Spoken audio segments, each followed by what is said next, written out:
Shalom, saudaraku yang dikasihi oleh Tuhan kita Yesus Kristus.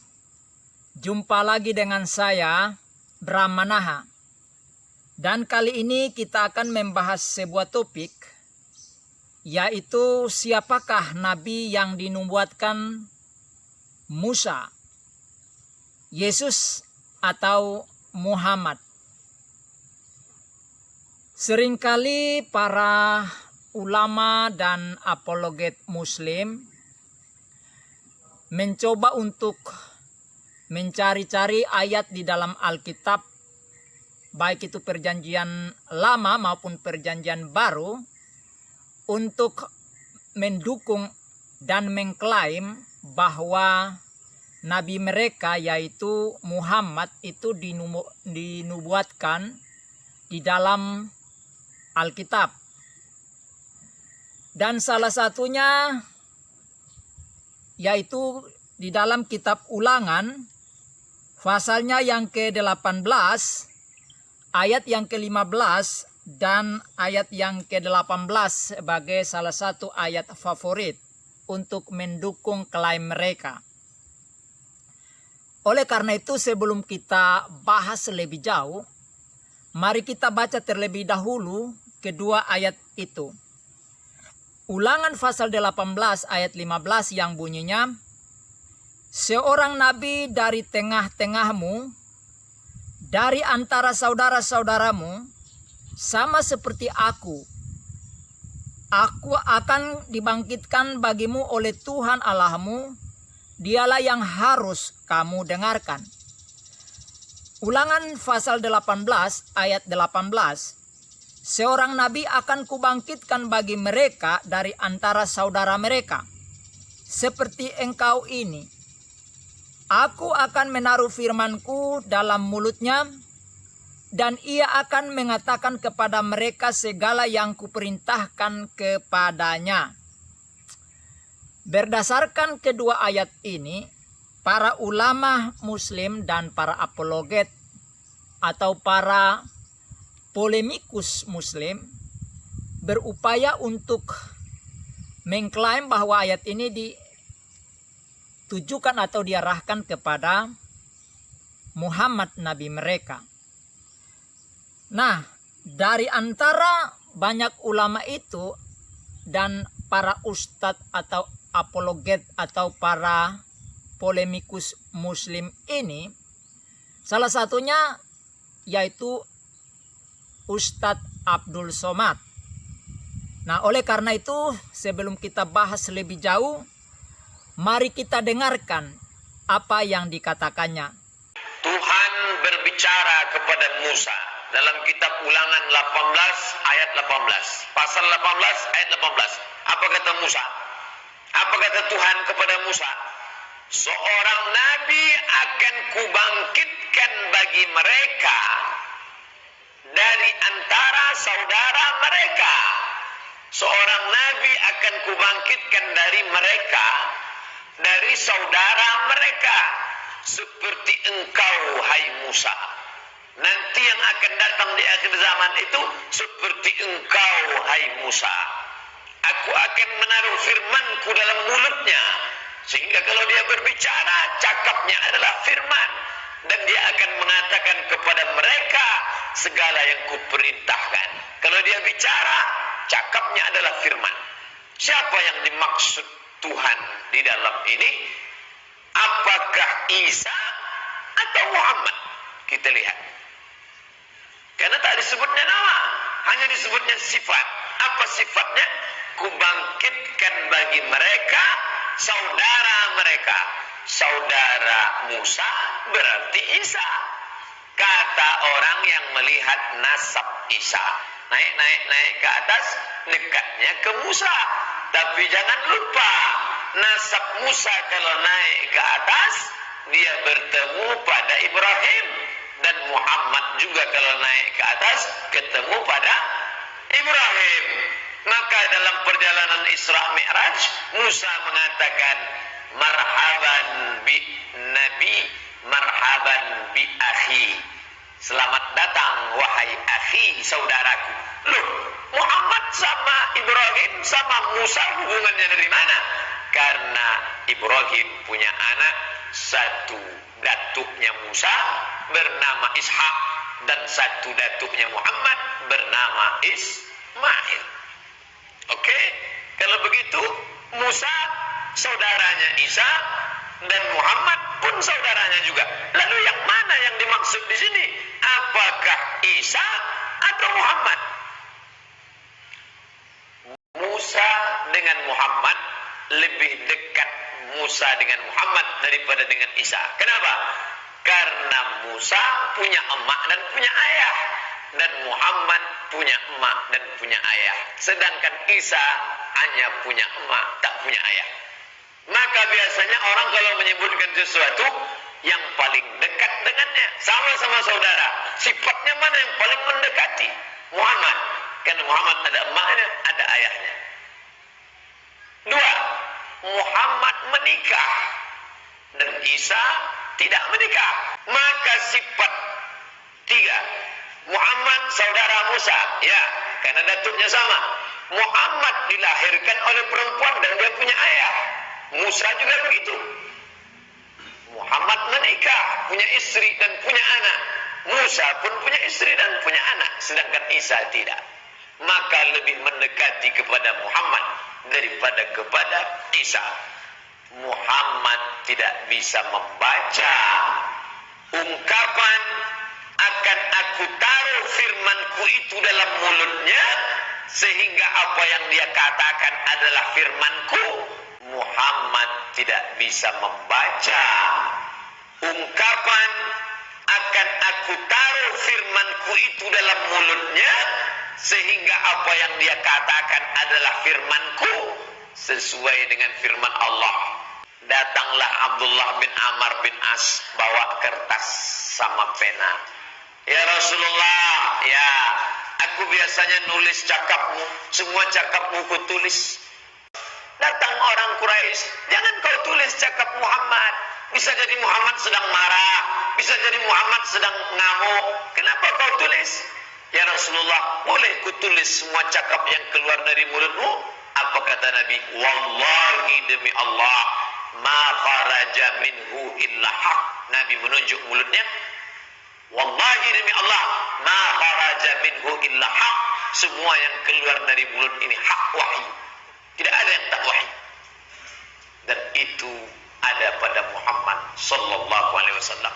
4 argumentasi ulangan 18 ini adalah yang dimaksud di situ adalah Muhammad sallallahu alaihi wasallam. Kita sudah mendengarkan pemaparan daripada Ustadz Abdul Somad. Dan ciri-ciri Nabi yang dimaksud sebagaimana yang dipaparkan oleh Abdul Somad paling tidak ada 4. Yang pertama, dia katakan bahwa karena Musa dan Muhammad punya ayah dan ibu, sedangkan Isa yang mereka sebut sebagai Yesus Kristus hanya beribu tapi tidak berayah. Yang kedua adalah Musa dan Muhammad sama-sama menikah, sedangkan Yesus tidak menikah. Yang ketiga adalah Muhammad dan Musa sama-sama meninggal, sedangkan Yesus tidak meninggal. Padahal di dalam Al-Quran maupun di dalam Alkitab mengatakan bahwa Yesus itu meninggal atau wafat. Berarti ini tidak sesuai juga. Yang keempat adalah Muhammad dan Musa, ya, dikatakan Muhammad dan Musa tidak bisa membaca. Wah, tidak keliru ya. Kalau Muhammad dikatakan tidak bisa membaca, tetapi Musa itu adalah seorang yang cerdas karena dia dididik di istana Firaun, sehingga dia adalah seorang yang cerdas, bahkan mau dikatakan diangkat sebagai seorang bangsawan. bagaimana mungkin kriteria ini memenuhi syarat atau ciri untuk Muhammad? Jadi dari 4 kriteria ini saja, 2 tidak memenuhi syarat, yaitu Muhammad meninggal, Yesus meninggal, Musa meninggal. Dan juga Muhammad tidak bisa membaca, sedangkan Musa dan Yesus bisa membaca dan menulis. Ya, maka mereka menjadi pengajar. Kalau ciri-ciri umum seperti ini, saya pikir bahwa bukan hanya Muhammad yang memenuhinya, ya, tetapi bisa seluruh dunia, hampir seluruh dunia memenuhinya. Seperti Soekarno, punya istri, punya anak, punya ayah dan ibu, dan meninggal. Kemudian, ya, Gajah Mada juga. Kemudian Hitler juga. Ya, Muhammad Ali petinju kelas berat itu juga. Jenderal Sudirman juga. Ya, John Kennedy, Presiden Amerika Serikat. Ahmed Didat, Pak Ijo dari Sumedang, Gus Dur, tetangga saya, ayah saya, kakek saya, semua orang beristri, punya ayah dan ibu, dan meninggal. Kenapa kalau syarat umum seperti ini hanya berlaku untuk Muhammad? Oleh karena itu, ini bukan berbicara nabi yang seperti Musa itu punya ciri-ciri umum seperti yang dimiliki Musa ini. Karena kalau ciri-ciri seperti itu hampir seluruh dunia, manusia lain juga sama. Hanya sedikit orang saja yang tidak punya ayah. Ya, karena mungkin perempuan yang hamil di luar nikah, tapi itu juga ayahnya ada walaupun tidak menikah, kan? Jadi orang yang lahir di dunia ini itu pasti terjadi karena persetubuhan. Sehingga pasti dia punya ayah dan ibu walaupun mereka tidak menikah. Kemudian mereka ada yang menikah, mayoritas menikah, ada yang tidak menikah. Ya, karena mungkin mereka gay, ya. Itu juga kan menikah juga sesama laki-laki. Kemudian lesbian juga masih kok mereka saling kawin dengan sesama jenisnya, artinya tetap kawin gitu kan, walaupun nanti tidak punya anak. Kemudian mereka juga meninggal, gitu loh. Jadi ini kriteria yang nggak bisa dipakai, ciri-ciri seperti ini tidak bisa dipakai, ya. Jadi ini jelas bahwa ini upaya pemaksaan kehendak atau kemauan untuk menempatkan Muhammad sebagai nabi yang dimaksud di dalam Kejadian pasal 18 ayat 15 dan 18 ini. Ya.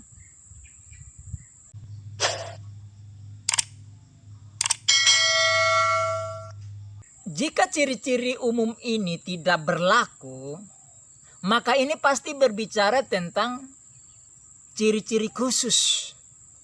Tidak umum, bukan karena mereka punya ayah dan ibu sama-sama, menikah, punya anak, kemudian meninggal, ya.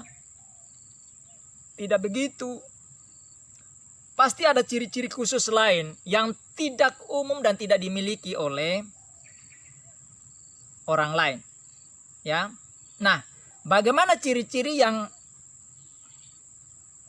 disebutkan sebagai nabi yang akan datang yang memenuhi kriteria seperti Musa, ya. Nah, berdasarkan Ulangan pasal 18 ayat 15 dan 18, ya.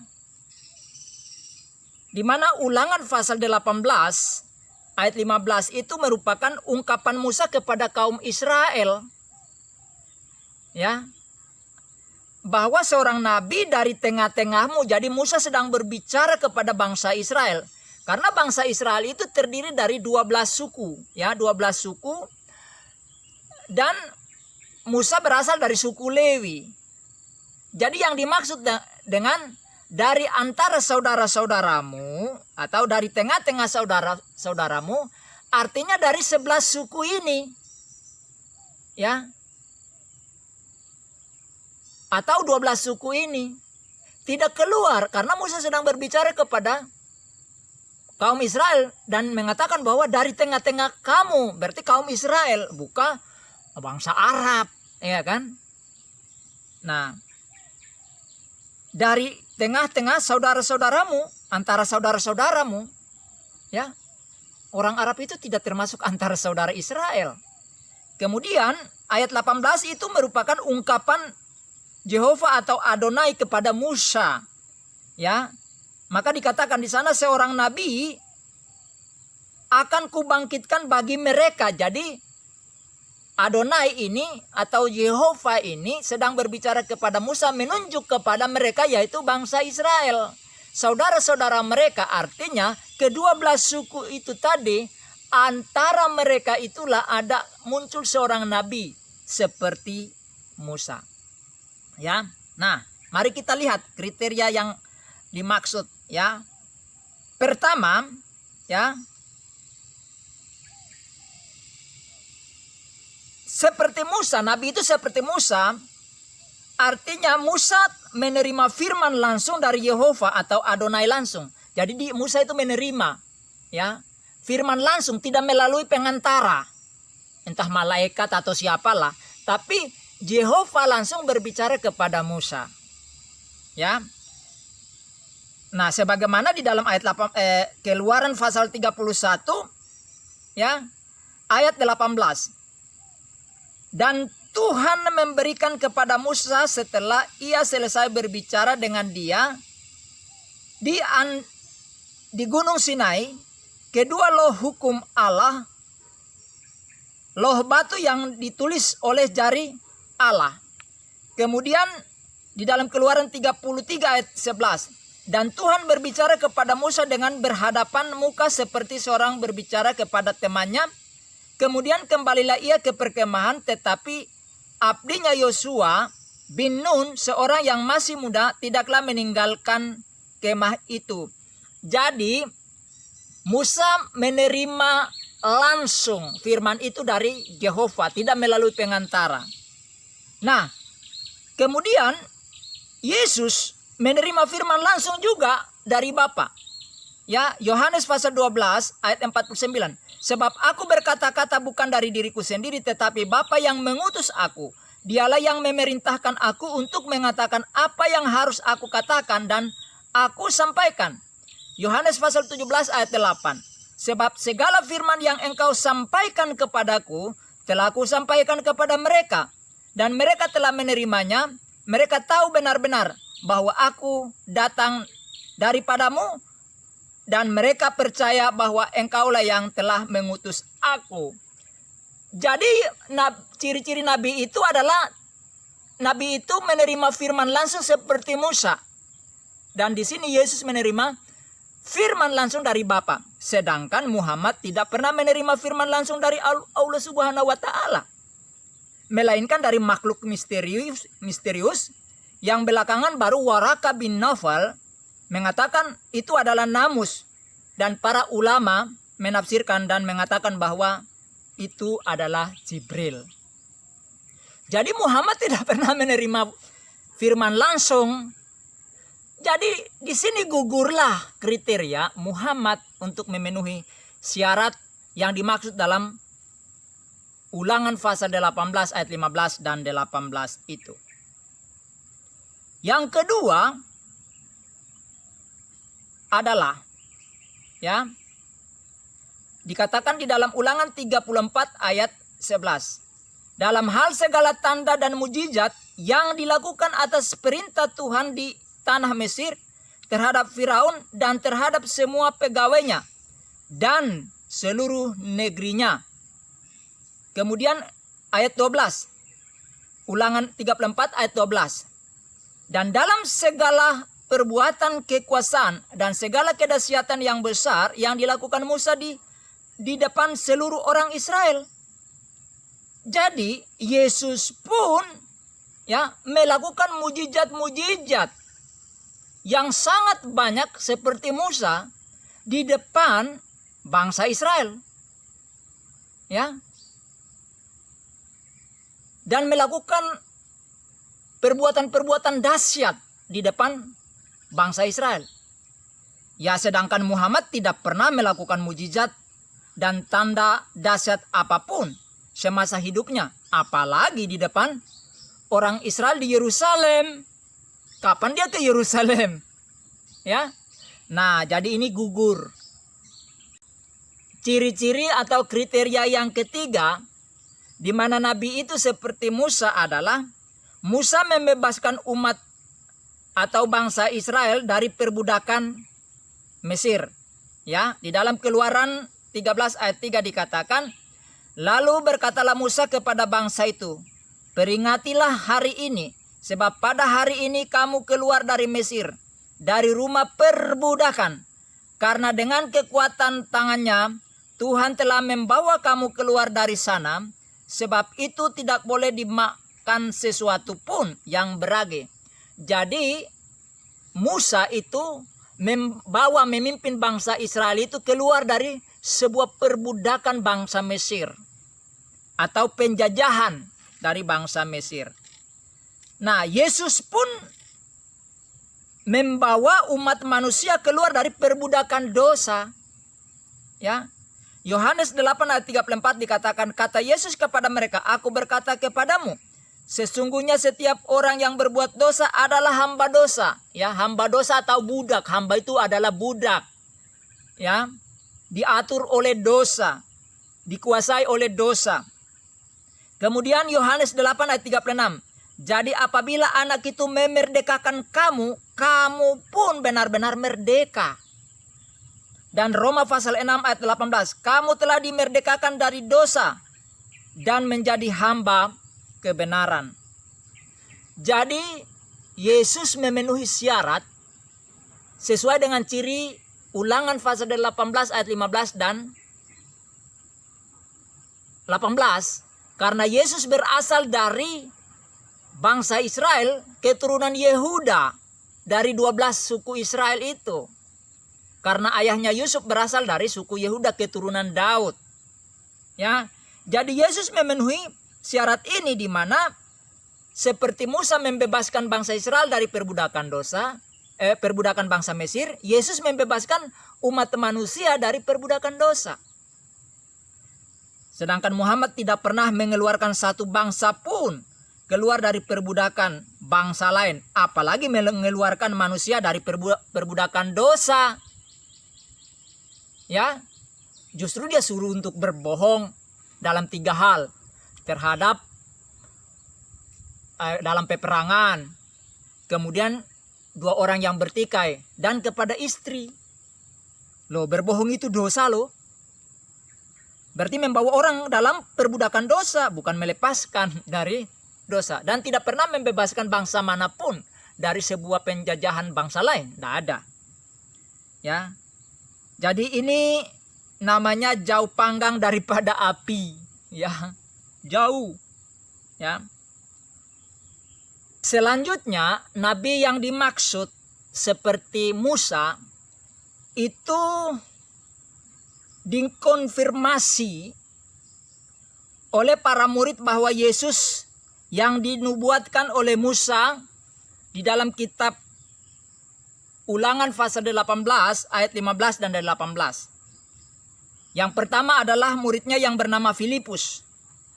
Di dalam Yohanes pasal 1 ayat 45 dikatakan, Filipus bertemu dengan Nathanael dan berkata kepadanya, kami telah menemukan dia yang disebut oleh Musa dalam kitab Taurat dan oleh para nabi, yaitu Yesus, anak Yusuf dari Nazaret. Nah, jadi Filipus sebagai seorang Yahudi, seorang Israel, keturunan Israel, mengkonfirmasi bahwa Yesus Kristus adalah nabi yang dinubuatkan oleh Musa. Ya, oleh Musa. Yang kedua adalah muridnya yang bernama Simon Petrus. Di dalam Kisah Para Rasul pasal 3 ayat 21 dan 22 dikatakan, Kristus itu harus tinggal di sorga sampai waktu pemulihan segala sesuatu, seperti yang difirmankan Allah dengan perantaran nabi-nabinya yang kudus di zaman dahulu. Ayat 22, bukankah telah dikatakan Musa, Tuhan Allah akan membangkitkan bagimu seorang nabi dari antara saudara-saudaramu, sama seperti aku, dengarkanlah dia dalam segala sesuatu yang akan dikatakannya kepadamu. Jadi Petrus sebagai seorang Yahudi, seorang keturunan Israel, mengkonfirmasi kepada orang Yahudi yang mendengar khotbahnya di Bait Allah, yaitu di Serambi Salomo, mengatakan bahwa Yesus dinubuatkan oleh Nabi Musa. Ya. Nah, kemudian Yesus sendiri mengkonfirmasi bahwa dia dinubuatkan oleh Nabi Musa. Ya. Nah, di mana di dalam Lukas pasal 24 ayat 44 dikatakan, ia berkata kepada mereka, inilah perkataanku yang telah kukatakan kepadamu ketika aku masih bersama-sama dengan kamu, yakni bahwa harus digenapi semua yang tertulis tentang aku dalam kitab Taurat Musa dan kitab nabi-nabi dan kitab Mazmur. Kemudian Yohanes pasal 5 ayat 46. Sebab jikalau kamu percaya kepada Musa, tentu kamu akan percaya juga kepadaku, sebab ia telah menulis tentang aku. Yohanes 5 ayat 47, tetapi jikalau kamu tidak percaya akan apa yang ditulisnya, bagaimana kamu akan percaya akan apa yang kukatakan? Jadi Yesus katakan bahwa Musa menulis tentang dirinya. Yang dimaksud adalah kitab Ulangan pasal 18 ayat 15 dan 18 itu. Karena itu menulis tentang nabi yang muncul dari antara mereka, seperti kata Rasul Petrus juga di dalam Kisah Para Rasul tadi. Sedangkan Muhammad, tidak ada satu orang pun di dunia ini mengkonfirmasi hal ini bahwa dia dinubuatkan oleh Nabi Musa. Ya, baik Muhammad maupun sahabat-sahabatnya maupun malaikat atau Allah sendiri tidak pernah mengkonfirmasi bahwa Muhammad dinubuatkan oleh Nabi Musa. Jadi ini hanya karang-karangan para ulama saja. Begitu. Ya.